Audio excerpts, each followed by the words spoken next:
Əliyeva Sevinç Sarif qızı, hal-hazırda Bakı şəhərində yaşayıram. Nəsimi rayon polis idarəsinə mənim şikayətim olub. Şikayətim külli miqdarda mənə ziyan dəyib və bu məsələ ilə bağlı Daxili İşlər Naziri, Cənab Nazirin qəbulunda olmuşam. Onun qəbulundan sonra Nəsimi idarəsində araşdırılma aparılıb və notarius müqaviləsi bağlanıb, borc müqaviləsi. Notarius həmin müqaviləni bağladıqdan sonra mən Bərdə rayon məhkəməsinə müraciət etmişəm və Fərman Abdullayev də olub işim, hakim. Fərman Abdullayev, hansı ki, notariusdan dövlət rüsumu da ödənilibdir, həmən notarial müqavilə də budur. Bu müqaviləni saxta sənəd hesab edib və mənə o məhkəmədə bildirdi ki, Fərman Abdullayev, mən bilmirəm, Nəsimi idarəsində İstintaqın rəisi Fikrət müəllim, müstəntiq Kamal müəllim orada nə cızmaqar edib, bu sənəd saxtadır. Ancaq bu notarius müqaviləsi necə saxta ola bilər?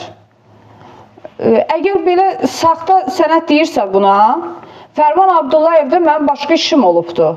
Əgər həqiqətən də Fərman müəllim ədalətli qərara qəbul edəndirsə, niyə onda mənə istintaqdan yayınma verəndə onu araşdırmırdı? Əminə bunu notarius müqaviləsini saxta sənəd hesab edibdir.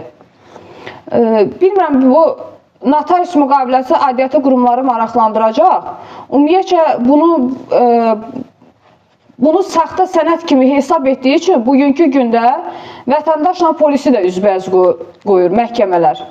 Bərdə rayon məhkəməsində ümumiyyətcə Fərman Abdullayevdə mənim başqa işim də olubdur. Sizə bir sual verim.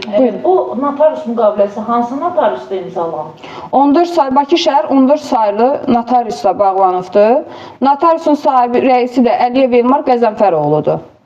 Müraciət etdinizmi bu məhkəmədən sonra ona ki, bəy, sizin yəni bu müqaviləniz saxta adlandırılır, yəni bir dövlət qurumunda imzalanmış notarius müqaviləsi necə saxta adlandırıla bilər? Heç sorğuladınızmı notariusun? Xeyr, mən həmin məhkəmədən sonra müstəntiq Kamal müəllimdə olub işimiz, Nəsimidə. Müstəntiqlə əlaqə saxladım. Müstəntiq də mənə dedi ki, nə deyə hakim bu notarius müqaviləsini saxta sənəd hesab edib və mənə bildirdi ki, işlərim çoxdur, mən sizə geri dönüş edəcəm, əlaqə saxlayacam, maraqlanım, əlaqə saxlayacam bildirdi mənə. Mən bilmirəm nə deyə bu müqaviləni, bunu hansısa vətəndaş eləsə bugünkü gündə, hansısa bir saxta sənəd iş görsə, bəlkə də insanın dərisini, hansısa vətəndaşın dərisini soyarlar ki, bu nədir, saxta sənədlər, saxta işlərlə məşğulsuz.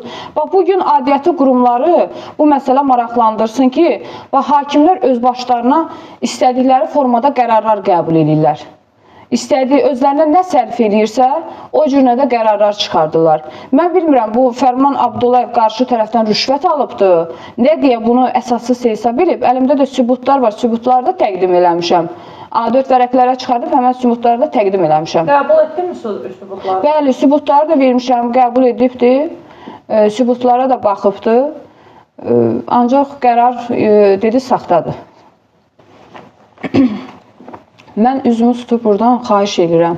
Ali məhkəməyə və Məhkəmə Hüquq Şurasının sədri İnam Kərimovdan səslənirəm. Sizi vəzifəyə gələndə düşünürdük ki, gəncsiniz, millətin qeydinə qalacaqsınız. Ancaq bugünkü gündə əksinə, xahiş edirəm sizdən artıq dərəcədə bu məhkəmələrə, hakimlərə bir əl gəzdirin. Bu ədalətsiz qərarlara artıq son verilsin. Millət əziyyət çəkir. Necə ki, mənim kimi nə qədər insanlar əziyyət çəkir, qadınlar əziyyət çəkir. Rüşvətxorluq başalıb gedir. Bunun bir sonu olacaq. Mən digər məhkəmələrdə də mənim işim olub. Apellyasiya məhkəməsində, Səbail məhkəməsində eynən beləncə. Necə ki, Bərdə rayon məhkəməsi ədalətsiz qərarlar qəbul edirsə, eynən də Apellyasiya məhkəməsi, Səbail məhkəməsi o cürünə qərarlar qəbul edirlər. Rüşvətxorluq başalıb gedir. Artıq buna bir son verilsin. Sonra biz Avropa məhkəməsinə müraciət edəndə deyirlər, vətəndaş getdi, bizi şikayət elədi. Bəs yaxşı, biz neyniyək? Mən Avropa məhkəməsinə vermək istəyirəm bunları. Artıq başqa çarəmiz yoxdur. Bu qədər haqsızlıq olar.